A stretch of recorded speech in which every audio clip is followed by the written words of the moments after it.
Pozdrav ljudi i dobrodošli u još jedan klip u vezi satova. U ovom klipu vam želim predstaviti svoj najnoviji sat u kolekciji. Stigao mi je juče, u pitanju je Cortebert Grand Prix. Grand Prix je malo bolja serija ovih satova. Imao sam nekad davno jedan takav sat.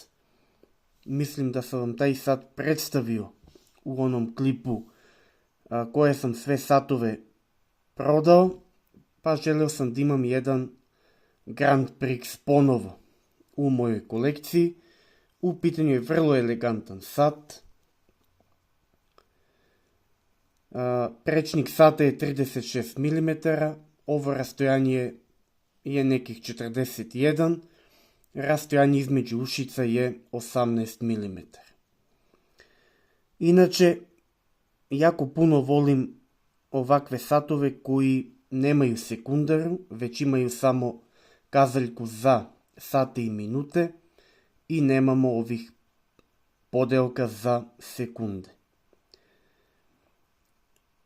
Sat je pa ne baš u najboljem stanju. Vidite ovo ovdje kazaljku za minute, ona nije baš najbolja, ali ipak je to vrlo dobar sat i tačan je, mogu reći, znači koliko sam ga nosio juče i danas.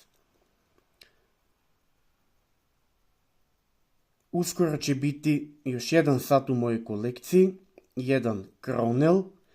Prvi put čujem za taj brand, znači u pitanju je švajcarski brand, ali je vrlo dobro sačuvan, sa prelepim brown cifera.